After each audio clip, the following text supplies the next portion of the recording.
Fred and Fan. Fred, who was named after Dickens' favourite brother, is in effect Dickens' mouthpiece. This is particularly clear when we first meet him in Scrooge's office, and he gives a short speech about what Christmas really means to him. His view of Christmas is one shared by Dickens, and is the view of the season that we as readers are meant to share. The point of Christmas for Fred and Dickens is the opportunity it offers for people to really think about and care for others. The pity is that it only happens once a year and not every day. In contrast, Scrooge is the anti-Fred. For him, Christmas is a humbug because it results in a loss of money. As we saw in the first part of the Scrooge videos, he wishes for nothing more than to completely self-isolate himself from everyone. This narrow attitude fails to dent Fred's kind, open nature. Furthermore, his generous spirit doesn't end with doing good for others. Family is clearly important to him, which is why he truly wants his miserable relation to come to dinner on Christmas Day.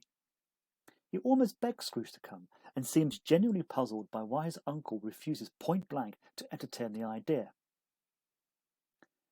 Tellingly, Fred does find a supporter in Bob Cratchit, who, in many ways, is a poorer version of Fred, as we saw in the Bob and the Cratchits video. Later, Dickens presents us with further evidence of Fred's warmth and full heart when he refuses to condemn Scrooge's meanness and insists that he will extend Christmas greetings and invitations to dinner every year whether Uncle Scrooge likes it or not. A little naively, Fred thinks that he shook Scrooge with his speech about Christmas in the office. He had left before Scrooge dismissed the portly gentleman's request for a charitable donation. But, as readers, we still admire and respect his good character and loving heart. This warm outlook is likely one he inherited from his mother, Scrooge's sister, Fan.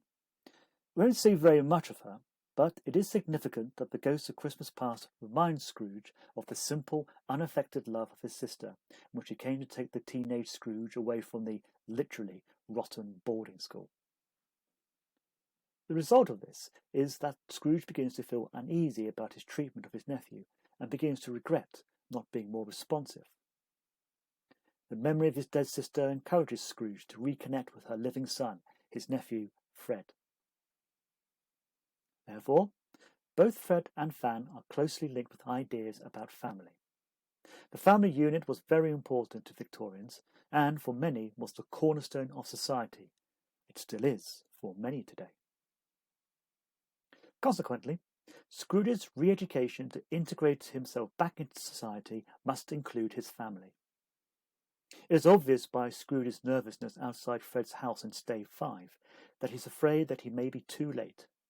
But the charitable nature of Fred and his wife and friends ensures that the episode ends happily for him. And, just to make sure we've got the message, Dickens repeats the adjective wonderful 4 times in a single sentence.